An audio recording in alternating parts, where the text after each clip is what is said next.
Halo Cyberji, apa kabarmu? Selamat datang di channel Klik Main bersama UBG. Fenomena kesurupan bukanlah hal yang asing bagi warga Indonesia. Banyak orang percaya bahwa kesurupan terjadi akibat ada roh atau makhluk astral dari dunia lain yang masuk ke dalam tubuh seseorang. Namun dari sisi saintifik, fenomena kesurupan ini disebut dengan dissociative identity disorder. Apa itu dissociative identity disorder dan mengapa dikaitkan dengan fenomena kesurupan? Hal ini akan kita bahas bersama di video UBG yang kali ini. Untuk kamu yang baru saja bergabung di channel ini, jangan lupa klik tombol subscribe dan like agar dapat membantu search engine YouTube dalam mempromosikan kesehatan mental. Let's check it out.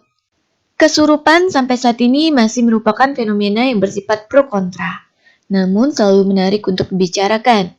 Masyarakat mempercayai bahwa kesurupan yaitu saat seseorang dikuasai oleh makhluk gaib yang bisa berupa makhluk jahat, leluhur tertentu, atau juga kerabat yang sudah meninggal. Saat seseorang kesurupan, biasanya tindakan fisiknya tampak tidak terkendali dan berbeda dengan tindakan yang sering ia lakukan. Sederhananya, saat seseorang kesurupan, ia akan sangat berbeda dengan tindakan dan perilakunya sehari-hari. Pada kajian medis, fenomena ini sering dikaitkan dengan dissociative identity disorder atau kepribadian ganda, yaitu suatu gangguan psikologis yang ditandai oleh hadirnya dua atau lebih identitas atau kepribadian yang berbeda-beda dalam satu orang yang sama. Dalam buku DSM-5, yaitu buku yang digunakan oleh para psikiater dan psikolog dalam mendiagnosis gangguan mental, dissociative identity disorder masuk dalam golongan dissociative disorder. Untuk memahami dan mengenal dissociative disorder, Cyberji dapat membayangkan aktivitas menyetir yang sering dilakukan. Contohnya seperti saat akan menyetir mobil ke kantor di pagi hari. Dan beberapa menit kemudian kamu sudah tiba di kantor. Kamu sulit mengingat setiap detail di jalan menuju ke kantor. Ini merupakan contoh umum dari dissociative yang tanpa kita sadari kita lakukan sehari-hari. Sederhananya, disosiatif yaitu mendeskripsikan kondisi pikiran dan mentalmu yang seperti tidak terkoneksi dengan apa yang sedang terjadi di sekitarmu. Normalnya, kondisi tersebut tidaklah bertahan lama dan kebanyakan orang dapat kembali tersadar serta kembali fokus jika seseorang atau sesuatu membutuhkan atensinya. Namun, bagi orang-orang dengan gangguan disosiatif, untuk kembali fokus bagi mereka tidaklah mudah. Terkadang perasaan seperti tidak terkoneksi dengan apa yang sedang terjadi di sekitarnya terjadi cukup sering dialaminya sehingga mengganggu kehidupan mereka sehari-hari. Nah, pada kondisi seperti inilah seseorang dapat kita katakan memiliki gangguan disosiatif. Gangguan disosiatif merupakan sekelompok gangguan yang menyebabkan terganggunya atau terputusnya kesadaran seseorang akan ingatannya, emosi yang dirasakannya, persepsinya, tindakannya, kontrol gerakan tubuhnya, dan juga identitas dirinya. Gangguan disosiatif terbagi menjadi 3 tipe, yakni 1. Depersonalization dan derealization. Kedua, dissociative amnesia. Ketiga, dissociative identity disorder.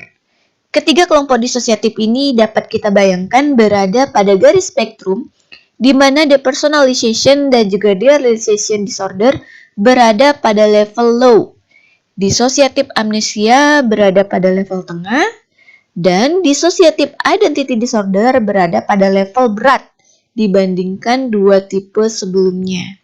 Biasanya, seseorang yang mengalami gangguan kepribadian ganda atau multiple dissociative personality disorder ini memiliki salah satu elemen atau bisa kedua elemen dari dua tipe yang tadi UBG jelaskan.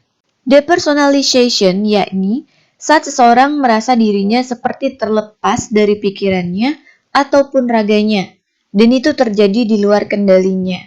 Menurut pengakuan orang yang mengalami kondisi ini, ia merasa seperti melihat dan mengawasi tindakan ataupun gerak tubuh mereka dari jauh, namun mereka tidak mampu mengontrol pikiran dan tindakannya atau juga gerakan tubuhnya. Derealization yakni saat seseorang merasa seperti dunia di sekitarnya tidak nyata dan tidak dikenalinya. Menurut pengakuan orang yang mengalaminya, ia merasa seperti terasing dan tidak mengenali lingkungan di sekitarnya, seperti berubah dan kadang seperti tertutup kabut samar-samar. Dissociative amnesia berbeda dengan amnesia yang sering kita lihat di film-film. Pada amnesia yang sering kita lihat di TV melibatkan hilangnya informasi dari ingatan akibat cedera pada otak atau penyakit tertentu. Sedangkan pada disosiatif amnesia, ingatan tersebut tidak hilang, namun orang tersebut sulit mengakses ingatannya. Disosiatif amnesia merupakan kondisi di mana seseorang melupakan informasi personal ataupun kejadian tertentu yang biasanya jarang dilupakan oleh orang lain.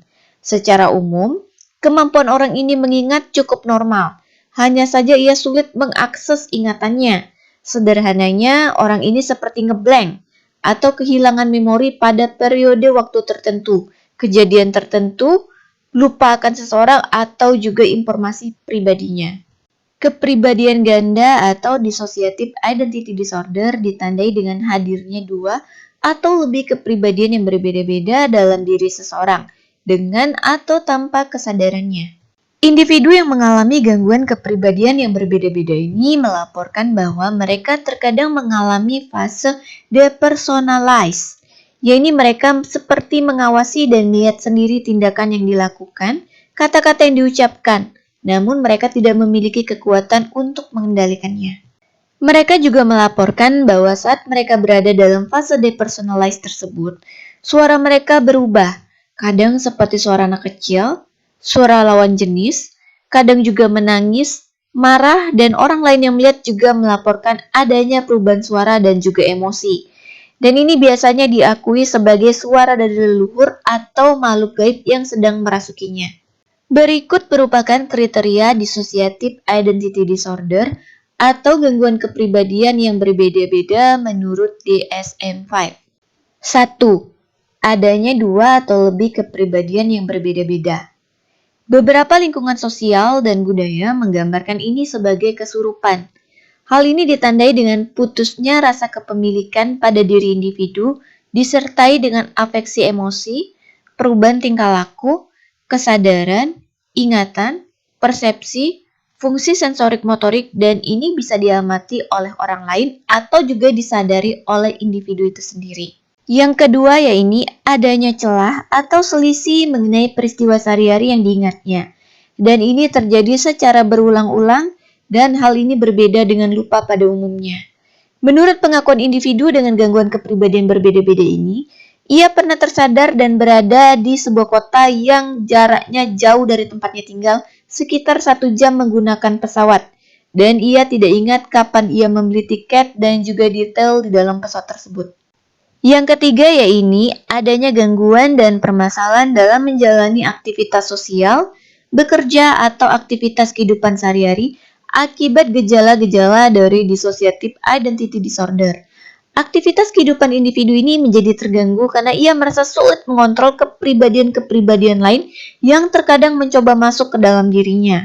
Salah satu individu dengan gangguan kepribadian berbeda ini menceritakan pada UBG bahwa saat ia merasa tertekan, baik itu sangat marah atau kecewa, terkadang ia merasa ada sosok leluhur yang mencoba masuk ke dalam dirinya sehingga ia berusaha untuk selalu mengontrol emosinya agar tidak diambil alih oleh sosok leluhur tersebut.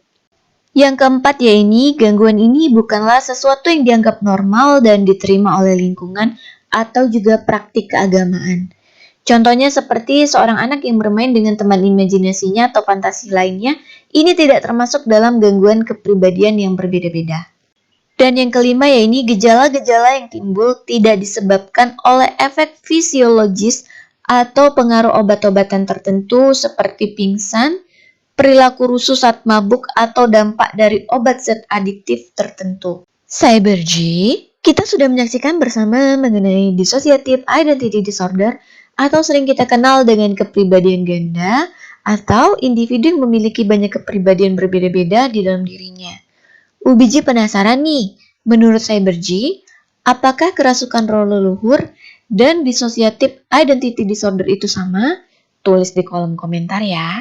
Sekali lagi UBG tegaskan, video-video UBG hanya bertujuan untuk edukasi semata, bukan untuk melakukan self-diagnosis.